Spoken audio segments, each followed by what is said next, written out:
Yes, yes, yes. Yeah. Okay. So, hello everyone. So I today's would like session, to, yeah, we are just going to start the session, sir. Give me a minute and then you can proceed, sir. yeah, sure. Thank you, thank you. Suresh, sir, can you please put on the record?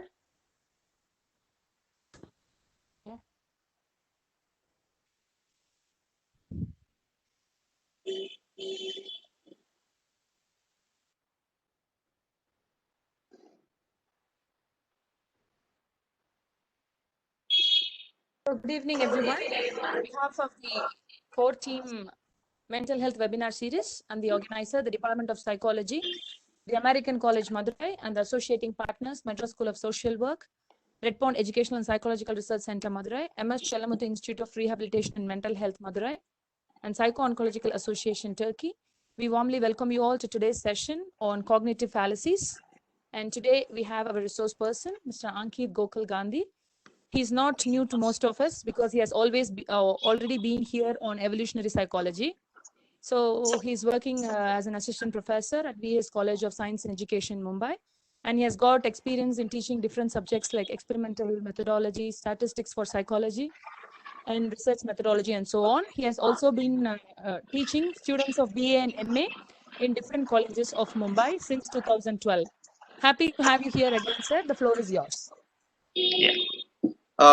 Yeah. Good evening to all, and thank you once again for having me here to speak on this topic. That is, something that I feel we need to understand, because the thing is that nowadays, especially in the age of digital media and all the information that we have at our access, all the news channels, all the data that we have on the internet, what happens is sometimes I feel when we make certain arguments or when we enter into debates, be it about political issues or be it about social issues or even issues such as COVID, for example, medical issues. What happens here is that we often tend to act in ways which are not so desirable or which are not so, I would say, rational, and that sometimes not only it hampers our personal relationships, but it also affects our financial decision making. Now, if you, I don't know if you keep track of, everyone keeps track of, financial markets nowadays. If you see in the past couple of weeks, there has been a lot of volatility in the stock markets as well, compared to all the peak that we were seeing around 1 month ago, and suddenly the markets have changed very drastically for the past two trading sessions.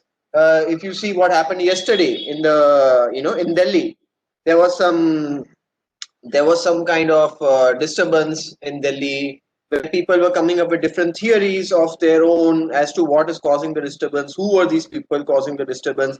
So many things circulating online. Now, the thing is that how do we decide whether the information that we are seeing is the right one or not? See, I would say that we cannot really always, we cannot really always pinpoint whether what we are seeing is right or wrong. But what we can ask ourselves is that, are we asking the right questions? Are we really indulging in?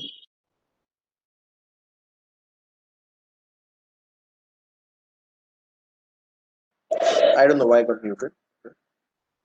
Yeah, are you able to hear me? I got muted for some reason. Are you able to hear me? Sir, now you are audible, sir. Okay. Hey, did you? I mean, did you? Was I audible in the earlier things that I said about the stock market, etc.? Yes, sir. Yeah, Last, yeah. last week you said like that. Sorry, I don't know. Suddenly it got muted, so I don't know what happened. Okay, so I'll just share my screen.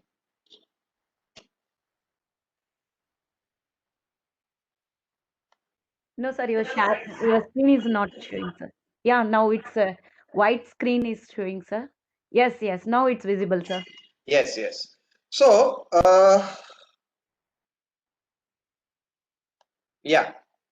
So, if you see neoclassical economics, we have studied in school maybe that uh, humans are rational agents, and we often make decisions which are optimum. We often try to maximize our, well-being, financial well-being. We have all studied that in school or in college, possibly. That is a classical version. Now, some of you might have heard of this field of study, that is behavioral economics, where research in behavioral economics does seem to indicate that humans are also prone to biases and certain heuristics, that is shortcuts in decision making, which make us indulge in irrational choices. What do we say irrational choices? Now that is debatable because there are critics of behavioral economics which say that what behavioral economics calls irrational, that is actually rational from a survival point of view. I will come to that later at the end of the session. Okay, so nonetheless, for a moment, let us assume that we do indulge in irrational choices. It's not like we are always rational. That is a given thing. If you see cognitive psych also, cognitive psychology says that humans have limited information processing capacity. We do not really indulge in effortful processing most of the times. Only on certain occasions, especially when certain situations are personally relevant to us or they have some sort of major impact on us, only then we are likely to indulge in effortful processing. Otherwise, we tend to take shortcuts in our thinking. So this concept of cognitive bias was introduced by Tversky and Kahneman, when they came up with their groundbreaking research in different areas which were inspired by the prospect theory. So that is too, detail to get into that. But anyways, they did some research in shortcut based thinking, that is heuristics, and they came to the conclusion that we are often prone to certain biases that affect our decision making in different areas, such as your social behavior, that is how you perceive people, how you react to people, how you judge people, how you make educational decisions, how you tend to make management decisions, even healthcare, even doctors for that matter, or how you take financial decisions, like let's say how to invest, when to invest, where to invest, the timing of your investments, be it the markets or be it any other instruments, etc., etc. Right? So when you say ignorance, now what happens here is that we would assume the right way would be to, if you are someone who is, let's say, not aware of a certain topic or of a certain area, you would expect that that person would seek knowledge, right? That is to, let's say, eradicate the ignorance or reduce your ignorance in a particular area. But is it always like that? Unfortunately, no. Ignorance often is, you can say, related to confidence. That is, people are prone to false confidence in their own judgments. That is what research indicates. Now we'll come to that, the exact name of the fallacy. So if you go to a typical family gathering or if you go to a dinner, you might have seen certain kinds of people, right? Some family uncle or some elderly person, uh, who claims to be an expert, right? All of you must have possibly met such people who say that, okay, they have this theory about everything, right? From whatever is happening in US to whatever is happening with respect to COVID, why vaccines have been launched and who is behind those vaccines and who is behind those incidents of COVID. They have all sorts of their theories and they can talk about anything under the roof. But are they always right? What is the source of such people? The data. Usually nowadays, what is the source of data of many people? Anyone?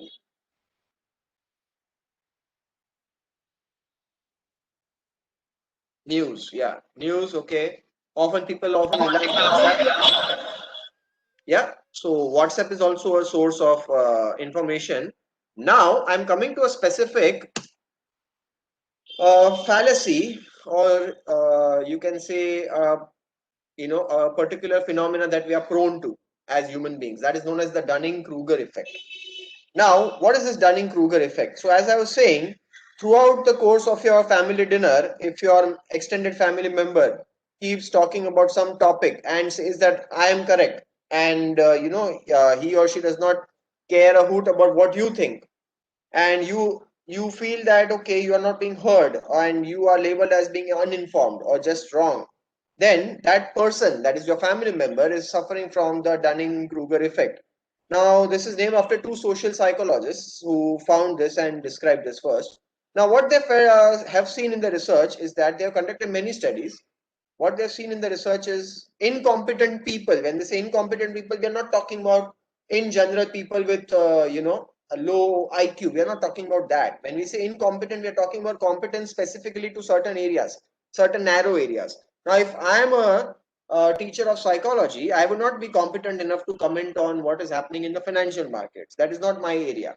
But what happens here is that, unfortunately, most of us, even if we are not competent in a particular area, or many of us rather, if not most, we falsely, you can say, overestimate our quality of our decisions. That is what human tendency is that what they have found. So now if you say students, like we have all been students at some point of time or the other, right? Now students, if a student fail on a exam, what is the typical response a student is likely to give? A student is likely to say that, my knowledge is quite good. I don't know how I failed, right? I mean, there is something definitely wrong. Otherwise, I'm so good at my subject, there is no chance of me failing. Now, that is again, what happens here is that in cognitive psychology, we have a particular term known as metacognition, knowing about what you know, like, or thinking about what you think, right? So often we are not in touch with our own realities. We are often overestimating our abilities to learn certain information or to remember certain information. And that is not just restricted to students, it applies to even elders as well. So in their study, they found that 90% of respondents felt that, yeah, I'll come to that question. Yeah. So they found that 90% of respondents, they had at least some knowledge of, terms, made up terms, that is. Now, when I say made up terms, it's like they would give them any fictitious terms and they would say, okay, do you know this? Have you heard of this term? So they would say, yeah, yeah, I've heard of this term, even if they feel they haven't. It's not like they are, you know, fibbing necessarily so, but what happens here is that people often, sometimes their brain misleads them to believe things which aren't there. Not in terms of hallucinations or delusions, but it's just that we all like to believe that we know something. We all have this concept, self concept or self worth. And it is very difficult for us to accept that there are certain things which are threatening to a self concept, right? That is human tendency.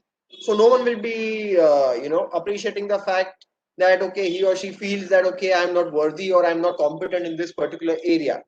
So they will often have some or the other commentary on a particular topic.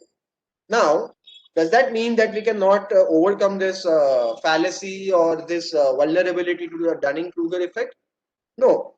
If you are aware of this, if you have read about this, and if you know that, okay, we have this insight that humans are bound to behave in this way, the simple suggestions would be just keep learning and practicing on any given area that you want to improve on. It could be politics, it could be mathematics, etc. It could be, your general knowledge. Ask other people. Constructive criticism and seeking that is not really wrong. Often what happens is when we do certain decision making, we often are not open to constructive criticism. Not all criticism is always bad. There are certain criticisms which help us to improve. And we, as knowledge seekers, should be out there seeking constructive criticism. And the last thing, as I would not say scientists, but at least we can attempt to develop a scientific thinking, is question what you know. Often, when you make a certain decision, list down in your mind what are the things that I'm unsure of. What are the key pieces of information that I don't know and which can help me in making a better decision? What do I feel that other experts know that I am not aware of? And how can I get those pieces of information to fit into the puzzle so that I can make a complete decision? Right? So, when we are aware of these things and we take these necessary precautions, the chances of the Dunning Kruger effect having a negative impact on decision making is lesser. Right? Now, yeah, someone asked how is it different from narcissism? See, narcissism is a particular, trait And narcissism is often, you can say to a certain extent, it stems from a low self-esteem, because in personality psychology, they say there is something known as the narcissism paradox. Right. Now, the narcissism paradox says that certain times narcissist people or people having, let's say, tendency towards narcissism, it is one of the, you can say the dark traits of personality. They often have a very low self-esteem, but to compensate for that, they try to, project as they are superior to others. Right. So it is not in that way that I'm talking about this. This is a common thing which is prevalent even in normal people like you and me. I would not say people having narcissism are abnormal. No, that is not what I mean. But if you talk about the general population, right? There are, again, it's a spectrum. Narcissism is like a spectrum. Some of us might have, let's say, moderate levels of it. Some of us might have possibly, low levels of it. Some of us have high levels of it. And then when it becomes pathological, that is, it interferes with the daily functioning, and it interferes in each and every area of our life, and that needs help, then that would be something like which needs help. Whereas the Dunning-Kruger effect is prevalent in every decision making that we do, right from a student's perception of his or her own academic ability to financial decisions. So there might be, you can say, okay, they share certain characteristics, but they are not the same. Narcissism is like a label, it's a personality trait given by psychologists. And Dunning-Kruger effect is like a phenomenon. It's like a kind of a cognitive bias which affects your decision making, right? Okay. Now, affirming the consequent. Now, if I say, if she's Brazilian, then she speaks Portuguese. So now I'm saying that, okay, if X is there, that is she's Brazilian, then Y is present, that is she speaks Portuguese. So I'm saying now she does speak Portuguese. So what can you infer from this? She is what? What's the first answer that comes to your mind? If she speaks Portuguese, then she is, anyone? Brazilian? Yeah. But do you think that is right? Do you think that is right? Okay. Yeah. I come to that. Why not? So if I say, if a person is in a terrorist organization, let's say the name of the terrorist organization is X, then he is belonging to religion Y. Right? Now if I say, how can you relate this to certain inferences that you make about people in real life? If I say that this person belongs to religion Y or group Y, can I say that he is definitely belonging to a organization X? Not really, right? But the problem here is that even if we know consciously, now that I have talked about it, we know that it is not right from a logical point of view. But if you see, everyone has seen instances in the life where they possibly might have made certain inferences, or people whom they know might have made certain inferences. Just because that person is belonging to a particular group, it means that he or she might be belonging to this country, or he or she might be belonging to this particular religious organization, or him or she might be belonging to a particular faction. Now that is not necessarily so, right? But the problem here is that we are so inclined to seek out confirming evidence. We are inclined to seek out confirming evidence. That is, we have a confirmation bias somewhere, which is very deep trained in us. We are prone to make this error, which is known as affirming the consequent. So if I say, if it rains, then the floor is wet. Now the antecedent here is if it rains, and the consequent here is the floor is wet. So does that mean if the floor is wet, then it has rained? Not really, right? The floor could be wet due to other reasons also. So what I'm trying to say is that many of you might have been in the previous lecture, which I delivered on evolutionary psych also, the 4 cards problem, the WST, the Bayesian selection task problem. Even in the Bayesian selection task problem, which I discussed in the previous lecture, people look out for confirming evidence. But what we should be looking out for is for not confirming evidence, but rather evidence which is falsifying your proposition, right, or your hypothesis. So that is the logical way to do it. So when you next make certain judgments about people, kindly keep in mind that are you making this fallacy of affirming the consequent, right? So if you have a if and then statement, that is if X then Y. Now if I say Y is there, you have evidence of Y occurring. Does that mean that X has occurred? Maybe not. So you cannot really be sure that X has occurred due to Y, because Y could be occurring due to other reasons also. So as I said, if the floor is wet, so that is Y has occurred, then it could be because I have spilled some bucket of water. That is why the floor is wet, not because it has rained, right? Okay. Now, if I say, what do you think is a likely sequence when I toss the coin 8 times? Assume I'm tossing the coin 8 times. What do you think is a likely sequence? You have heads, tails, heads, tails, heads, tails, heads, tails, or tails, tails, tails. What would you say?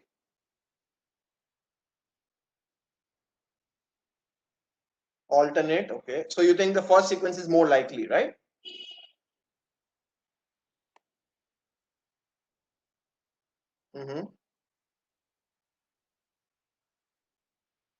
Okay. Now, again, many people would say that the left mala sequence, that is heads, tails, is more likely. But if you see statistically, when you toss a coin, the probability of the coin turning out to be a heads or a tails is the same, 50-50. So, from a statistical perspective, each of these outcomes is equally likely. It's not like one is more likely than the other. But research also indicates that some people feel that, this cannot occur at all. A systematic pattern like heads, tails cannot occur, or all tails also cannot occur. Some people feel that a random sequence is more likely. That is heads, tails, heads, something like that. But every sequence is possibly. And it's like, we feel that independent coins, that is coin 1, coin 2, coin 3, they are related to each other in some way, but they are not. So this is where the third fallacy that we're talking about is the gambler's fallacy. Some of you might have read about this, those who are psychology students. So gambler's fallacy is basically your belief that, certain times there are streaks which affect statistically independent phenomena. So you feel that if you are getting tails, you feel that you are lucky, right? And you feel that, you have this magic hand or Midas hand or Midas touch. It is not likely. So it is just a random occurrence. So do not look too much into data which is actually coming out from independent trials. So heads, tails is equally likely than tails, or heads, something like that, right? So the next time when you, let's say, when you indulge in, when you play, let's say, Ludo, a game like Ludo, or when you toss coins, or if you are playing some kind of game which is involving luck, random luck, lottery, whatever that is. So do not think that you have something special in you that is making you win, because in the long run, your chances of winning and losing are going to possibly balance themselves out, assuming it's a fair game, obviously, right? But most of the times what happens is, casinos, etc., where gambling takes place, they are designed in such a way that in the long run the chances of you losing are higher, right? And that is why what happens is people tend to feel that they are having a lucky hand and they tend to bet more and more, and then in the end, as the night progresses, they tend to lose money rather than winning money, because they are just confident that because they won the first 2 or 3 times, they feel that they can win, and tonight is their night, a lucky night, which is not really the case.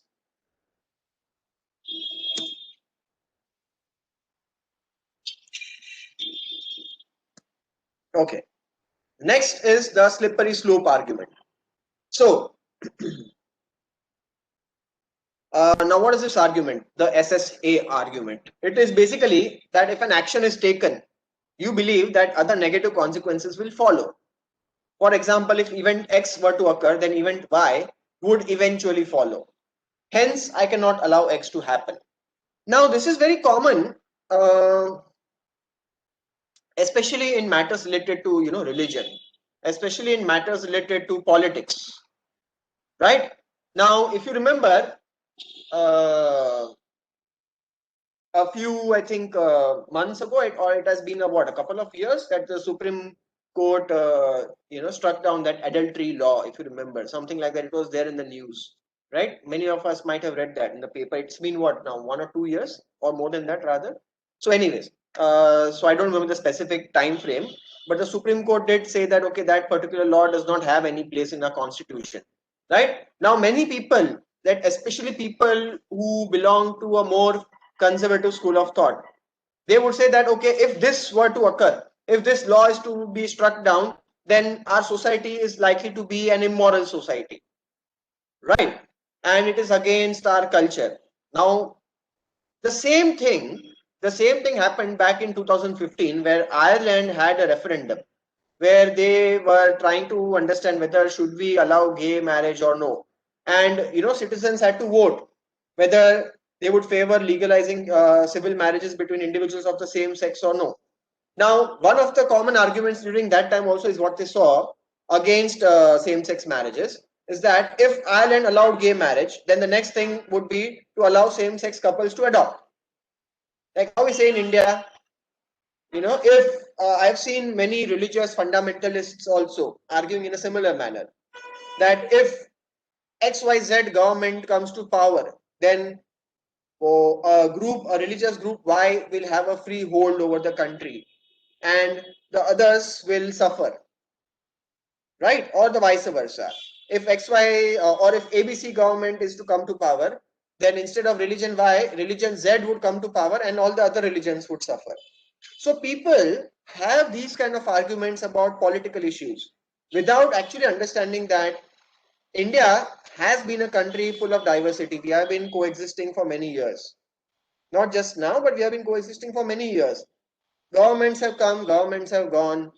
People have changed positions in power. But does that really affect the fabric of a society? Have we? Yeah, there have been instances where India has seen some, violence-filled episodes of riots, etc. Those incidents are there. But on an average, we have usually managed decently well, if not great, but we have managed decently well. But saying that, okay, if XYZ government or if ABC government comes to power, then only one religion will be favored and all the other religions will not be favored. It works both ways, by the left-leaning people as well as the right-leaning people. Both indulge in this slippery slope argument. So, I would say that the slippery slope argument is often used by politicians of all spectrums, not only a certain political orientation, but of all spectrums. They try to use fear-evoking arguments to serve their own purpose. And we as people, because fear is such a basic emotion in us, because fear is something which fundamentally appeals to all of us, because it is related to our survival, we often indulge in the slippery slope argument, right? And that is why we tend to make fallacious propositions, which ultimately affect our decision making. Is it clear till now? Any doubts till now?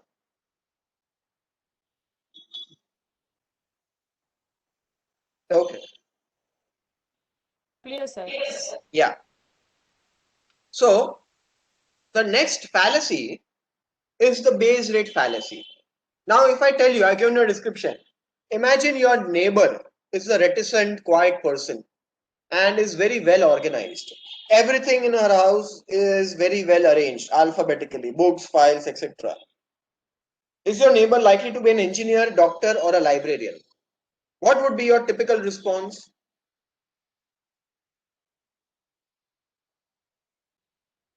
A librarian, right? Yeah. So, and that is what research also indicates, that when people are given written descriptions of certain individuals, they are more likely to base their judgments on the individuating information. That is what information is given about that particular individual in terms of their characteristics. So here, many of us might have certain stereotypes about how librarians look like, right? Or how librarians behave.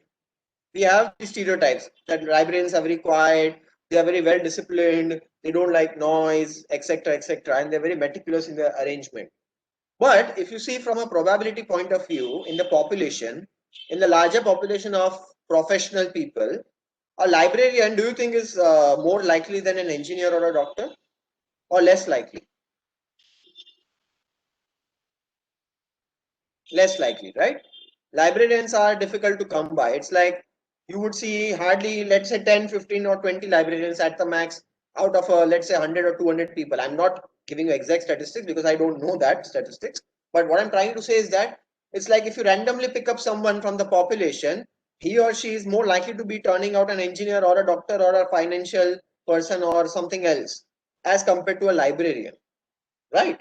So, but saying that your person, your neighbor is matching the description, hence he or she is likely to be librarian, is somewhere a fallacy where you are ignoring the base rate, that is the prevalence of that particular profession in the population. So when we ignore the statistical prevalence of certain characteristics in the population and we come to decisions based on our own preconceived notions about people, we are committing this fallacy, and that can actually lead us to behave in a stereotypical way as well towards that person. Now, everyone's doing it, right? That is something which is very common amongst us as consumers, as purchasers, as you know, as even in fact research says that even medical professionals indulge in this fallacy. So this is known as the bandwagon effect. It's like, you know, if everyone is doing it, it is frequently if it is used frequently, if that decision is implemented frequently by people in the population, then people feel that if I am doing it, what's wrong? If everyone is doing it, it should be right. If everyone is voting for a particular party X, which means that party is doing well. If everyone is buying this vehicle, then that vehicle must be good. And if you see, somehow I feel in India we are very prone to this bandwagon effect, because many brands have come up in the market and they have established their monopoly or supremacy in the market because of the bandwagon effect. It's like if I tell you which car would you buy, most of us will often think of popular brands like Maruti Suzuki or Honda. Obviously they are great brands, but most of the times we make a decisions because why? Everyone is buying that brand, it is good, and which means that okay, it is easily available and it is of good quality, so hence we are more likely to buy a brand which everyone else is buying. So what happens here is that it seems like a safe decision, but it is not always necessarily rational. There might be other better brands which are giving you more quality or more features in that same price. If I'm buying a mobile phone, I'm likely to buy a Samsung because why? Everyone else is buying a Samsung. Now that does not mean that Samsung is a bad product. I should not buy it because everyone else is buying it. What I'm trying to say is that there are other phones which offer similar features, similar RAM, similar memory, storage in lesser prices, similar camera specifications, possibly in lesser prices. So, but again, bandwagon effect is our tendency to herd together as a group, because again, it has its evolutionary origins. Because if you do what others are doing, what the majority is doing, you are likely to stay safe. You are likely to be accepted by the group members. You are likely to be, you know, less wrong in your decision. Because see, again, we often refer to other people's for the decisions that we make, especially for events or situations where we don't have enough information. So social psychology also says that when we are unsure of a decision and we don't know what is right, what is wrong, we look at other people to see what they are doing, and we infer our correctness of our judgments based on other people, right? Similarly, if we say we avoid taxes, paying income tax, we avoid paying income tax. Why? Because everyone else is not paying it, so why should we pay it, right? So we say that okay, it is morally justifiable as many people in India don't pay income tax, so why should I be honest, right? And if what happens is it's like a trap. If everyone starts thinking like that, then people will start to evade taxes, and that will affect the economy. And if it affects the economy, it is in the end going to affect us, right? But obviously, we don't think at that level. We obviously think from a more, self-centered level, and that is human tendency. So, if you see America and the Iraq war, if majority of people they supported going to war with Iraq, again, does that make the decision correct? History has shown that okay, that decision was not really a wise decision, right? The Iraq war. So America incurred many losses, and what they were trying to find out, they could not find out all those weapons of mass destruction, etc.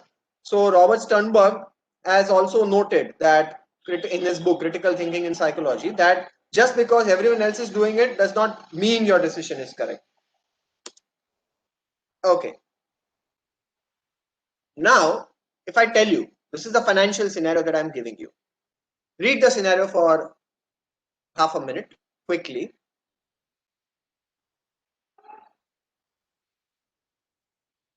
So the scenario is that you are a president of an airline company. You have invested 10 crores of the money of a company in a project. Your project is to build a plane which cannot be detected by radar, right? A very stealthy plane. Now your project is 90% complete, and another firm starts making a plane which can also not be detected by radar. It's like a competitive plane, a rival plane. But their plane is in fact faster and more economical than what you are building. Now the question is, knowing the information that your rival is building a better plane than you at half the cost, more economical, uh, should you invest the last 10% of your funds to finish the plane? What would be your answer?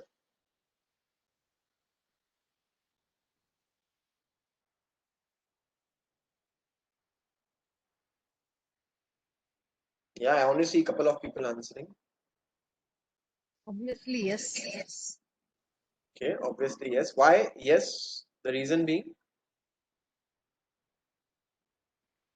Already have crossed more than so much of percent, just left 10%. And moreover, we don't know about the other aspects, whether it is going to the other competitor are going to be successful or not. If they run only, But we that may information that assumption is given to you, which is true, that their plane is faster also and more economical than what you are building. So that is But why the line is I have invested so much. right, If I right. go back, it is going to be a waste of investing so much. Right. So now consider this. Now consider this scenario.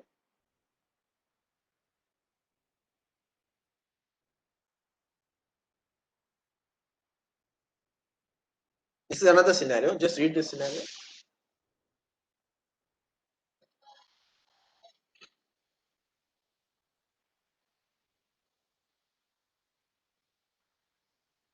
In this, what would be your answer?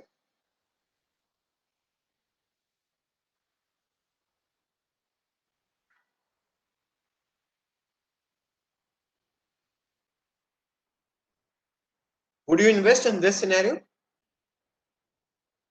I could see only the same plain scenario. Sorry?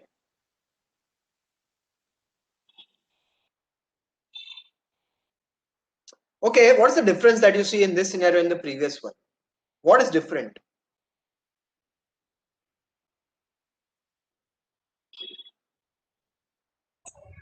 So can I? Yeah. So in previous scenario, we were already in a procedure, like 90% of work was done. And here, like it's just a suggestion. It's work haven't been started yet. Yeah. And the amount was mentioned in the previous scenario, 10 crores, right, of the project money.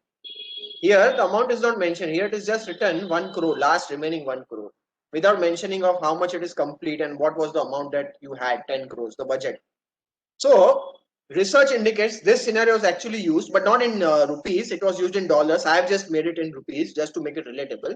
But this research was done in the US where they used dollars. So, like $1 million or something like that. Anyways, that does not matter. What I'm trying to say is that they are the same scenario but framed differently, right? And they exposed the first scenario to one group and they exposed the second scenario, that is this scenario, to another group. Now, the first scenario had a mention of the cost involved, that is the cost already incurred and the time already spent, 90% project complete. Now, in that scenario, people gave what many of us would give, that okay, we will complete this project. But here, all the information is the same. Only the thing is that the previous amount has not been mentioned. But if you see mathematically, it comes up to the same thing. The 1 crore remaining is the same as 10% remaining of 10 crores, right? So most people would say that I would not invest in this scenario, that is scenario B. Now, and that is what the research found out in 1987, I guess, or 1986. It was done by two people, Arkes and Bloomer, Arkes, and Bloomer, Blumer. So what they found is that in scenario A, Most people answered yes. Majority answered yes, we will invest. But in scenario B, majority people answered no, we will not invest. They exposed the same scenario to two different scenarios to two different groups. Scenario A to group 1 and scenario B to group 2.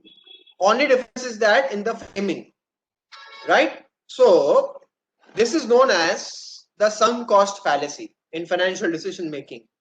So what is the sunk cost fallacy? So the sunk cost fallacy is where you continue a behavior or an endeavor or an investment. Why? Because you have already invested those resources, time, money, or effort. And this fallacy is somewhere related to what Kahneman and Tversky also said about human beings, is that we are loss averse. That is, once we make a decision, we try to minimize our losses. And if I stop the investment further, it's like my money which I've spent is lost. So I would try to salvage the situation. Now, some of you answered in the chat box that in scenario A, what if the plane turns out to be good? What if I can do something better and the plane turns out to be a success? So we start making these assumptions because why? We always are hopeful that something will turn out in a good way, which will minimize my losses and might make me profitable. So we all like to believe that. Now, sometimes, yeah, what you're saying is right. Sometimes it might happen. But what happens is many of the times, not only financial decision making, but many of the times, even in relationships, you have spent, let's say, 10 years, 20 years in a marriage, but now the marriage is not working. You are fighting a lot. You have children, but you feel that even in spite of the fact that I'm not happy, I should stay in the marriage. Why? Because I already spent 20 years. Because already we have children. We have spent so much time and effort in our children. So now it would be irrational for us to separate. But again, that would be a sunk cost fallacy. Just because you have spent 10 years or 20 years or some amount of time does not necessarily mean that you will be happy or it will lead to a fruitful relationship in the future as well. But the problem here is that we don't think often like that, right? So this is the last fallacy that I will come to. Just a minute. Yeah, the law of small numbers fallacy. Now, what is the law of small numbers? Now, often we base our judgments on very small anecdotal evidence. We feel that whatever sample we have or whatever data we have, we tend to generalize the information from that data to larger populations. Now, for example, nowadays, let's say many of you might possibly have invested in the markets, right? Because the stock market is going on a bull phase, and in the COVID times, the stock market fell. So many of you might have made financial decisions, or many of you might be considering making financial decisions to invest, let's say, in mutual funds or shares or whatever. Now, if you're investing in mutual funds, what would you do typically as a person who does not know much about mutual funds? You would say that, okay, if a mutual fund manager has had good average of returns in the last few years, right? In the last 3 years, let's say. So which means you feel that this fund is likely to outperform other funds for the coming 5-10 years also. So you become optimistic, right? But the problem here is that whenever you make any financial decisions for a particular company or for a particular stock, you tend to take into consideration a very small period of time without understanding what is the fundamental of this particular fund or of this particular company. Now, recently, I'll give an example. So for recently, in the past month, in a span of 15-20 days, a particular stock went up very, very high. That is Tata Motors. Now, many people felt that because Tata Motors is going very high, it is likely to continue. But now, if you see in the last two trading sessions, the stock has fell down by a good margin. So, what does that tell us? That tells us that fundamentally, if you see the performance of Tata Motors across the years, I mean, this stock has not really, been consistent in its rise compared to other companies like, let's say, Maruti Suzuki or Bajaj Auto or something like that. I'm not saying that the company is bad or products are bad. What I'm saying is that just pure statistics. That it has given a very good run in the past couple of weeks, but now recently, in the past 2-3 trading sessions, it has seen a correction, a good amount of correction. And it might see even further correction. It might even go down further. But people who feel that because it has performed well in the past 2 weeks, it is likely to give me a lot of money and I can be rich very quickly. Now that is something where they would be, indulging in the law of small numbers fallacy. or if you feel that just because a few people who have got the COVID vaccine, they have died. Let's say in the papers, it has come that 5 health workers who got the COVID vaccine died within 1 month. Now you would see, or anti-vaccination people would infer that, okay, just because 5 people, it means that, okay, there is something dangerous in the vaccine and the vaccine is not good for me. This again would be a law of small numbers. Why? Because if you see, statistically speaking, from the thousands of people who have got the COVID vaccines, maybe a few might have adverse consequences, right? But you feel that the vaccine itself is bad, or vaccinations in general are bad, and then that breeds the ground for misinformation, because you base your judgments about the vaccines and its effectiveness based on the data of 5 or 10 people, and ignoring all the other pieces of information which are in favor of the vaccines. So when you are aware of such fallacies, when we come to statistical decision making, when you're aware of how we are prone to certain statistical errors in our judgments, we can take more informed decisions with respect to our health, with respect to our relationships, with respect to our finances, etc. And we can even protect ourselves from all the misinformation which is spreading out in the media or in the community or on WhatsApp, or any conversations in the family.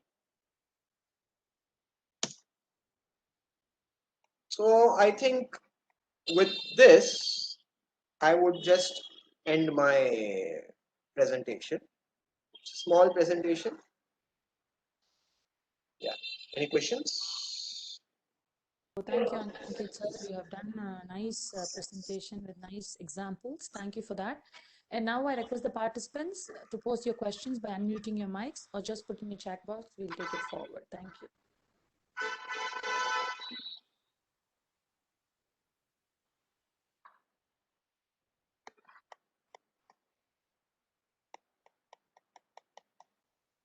Yeah.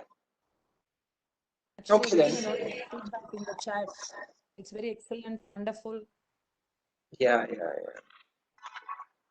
What's the implication of this phenomenon? So as I just pointed out that the implication is wide ranging. It is right from your judgments about where to put your money, or judgments about whether you should continue doing a business which is incurring losses, or judgments about whether you should continue uh, a particular relationship. That is for you to think. I'm not saying that every time we should not put in efforts. I'm not saying that. What I'm saying is that sometimes, even if we do put efforts, things don't turn out our way, but we tend to ignore the other side of the coin. We just tend to see the side of the coin that we wish to see. That is the implication, and that makes us go further and further into this whole quagmire of irrational decision making.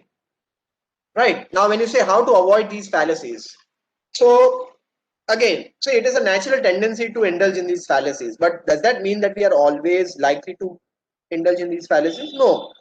Awareness and insight is the first step. That is what we usually say in even in counseling or even in psychology, that if you are aware of your brain's tendency to behave like that, the next time when you make such a decision, let's say next time you make a business decision, it would be better that, okay, you are aware of, okay, what is the sunk cost fallacy, what are the prospects. And as I told you initially also in one of the beginning slides, that the right question you should ask yourself is, do I know enough? And seek constructive feedback, seek constructive criticism for people, and try to seek disconfirming evidence. If you have a hypothesis, that, okay, so and so person is coming from this particular background, so he is likely to be bad, seek out disconfirming evidence, seek out evidence which is not matching your hypothesis. If you feel that a particular vaccine is not good for you, seek out disconfirming evidence as to what does the statistics say in a larger population. If you feel that this stock is doing good for you because it has performed well in the last 2-3 months, seek out the disconfirming evidence. See how it has behaved in the last 5 years or 10 years. See the fundamentals of that particular stock or of that particular mutual fund, how it has sustained in the long run, rather than looking at the short run of 2 years or 3 years or 1 year. Right? So these are certain minor strategies that you can employ to make better judgments and to increase your chances of having more profitable judgments rather than loss incurring judgments. We cannot, obviously, sometimes, these things are not really in our control, but at the same time, we can minimize our losses if we are more aware. We cannot negate our losses, but sometimes we can stop our losses. Like sunk cost is all about, stopping your further losses. Jo gaya wo gaya. Whatever is gone, but at least you can stop whatever is now going to go. If you are aware that, okay, this is not working out in my favor. Right? So I've just answered that. Any strategies to overcome the fallacies? Yeah. Yeah, so I think this is just what I have. And any other question? A quick feedback from my side, sir. This is Chandra here. Yeah. And before attending to a session, I was a bit confused about the logical fallacies with the cognitive ones. Now it's clear that the cognitive fallacies is mainly on the systematic way of thinking, isn't it? Am I right? Yeah. When you say Okay. pure logic, we are here. We are talking about, see, like if you say affirming the consequent would be logical fallacy, but in a way it is also cognitive fallacy because it affects our real life decision making. Like there is pure logic, what we study as a discipline. You must have, many of us might have studied philosophy and logic. We might have studied conditional reasoning or syllogistic reasoning. Those are errors that we make in pure logical reasoning, but sometimes those applications are there in real life decision making also. Yeah. Thank you so much. So I would I would suggest a reading for many of you who are, let's say, new to this field. There is a nice book known as Predictably Irrational by Dan Ariely. Predictably Irrational by Dan Ariely. I would suggest that many of you can, read this book if not read already. And there is another book which many of you might have heard of, Thinking Fast, Thinking Slow. So I'm just writing the name of the book, Predictably Irrational by Ariely.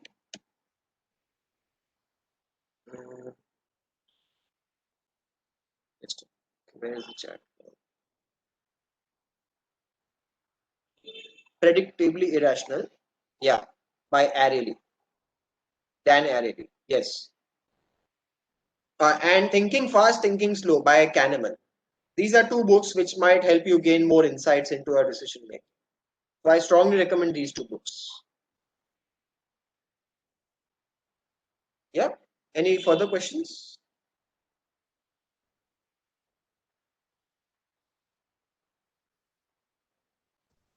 I think you made it all clear of Yes, whatever we yes. have asked you, sir. Thank you so much. Now Yes. I would request Suresh Kumar sir to give his vote of thanks. Sir, are you there?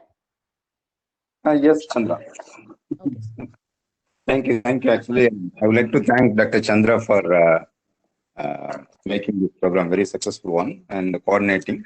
Mr. Angit, actually, I was mesmerized by your session. The previous one as well as this one. Thank you, sir. And the data and the information which was presented in your session are actually, I learned from your session. I can say you are my teacher for today's session. That way, Awesome. you made an impression, and such examples are easy for us to understand. And there are some of the concepts I thought that it cannot be explained in a simple manner, but you made it by a proper example. Thank you so much, Mr. Angit, from my Thank you. bottom of Thank you, sir. 40 members and from the Department of Psychology, American College, Madras School of Social Work, Chennai, and M. H. Chellamuthi Institute, Madurai, and other institutions. And especially I thank Dr. Chandra also for making this program very successful. Thank you, Dr. Chandra. Thank you all for your support for our initiative. And we are going to reach 350%. Please pass the message to others. And we are focusing on personal and social development. And definitely, I requested Mr. Angit, please come up with few more topics on personal and social development. I'm very curious to learn from your session. Thank you so much. Thank you, sir. Thank you. That was a very humbling feedback, and I'm glad that people could relate to this. And that's the Yes. whole thing. Like, I mean, I feel that the subject, that is what we study, Yes. psychology, is so vast and so applicable in daily life that you don't need to be really into formal psychology for you to understand it. Even if you read good books, that is just for the people who are not from a psychology background.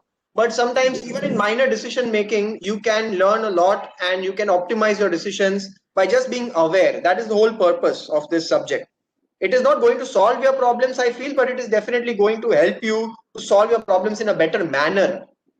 That's the whole purpose of this subject. And I feel that, I mean, what the American College is doing is a wonderful initiative to spread this information to people who are not from the formal discipline. And I really appreciate the core team and sir for giving me this opportunity, and hopefully can deliver more in the future. Thank you, sir, once again. And thank you to the core team. Thank you all very much. I've got a one-line note to tell you about your two sessions. You're making the difficult concepts, making with the easy understanding. That's your plus. Thank you, ma'am. Thank you so much. Thank you So so please much. keep doing up your job and catch you soon sometime in some other session. Surely, Thank you, surely. sir. I'll be more than happy. Thank you. Thank you so much. Yeah. Okay.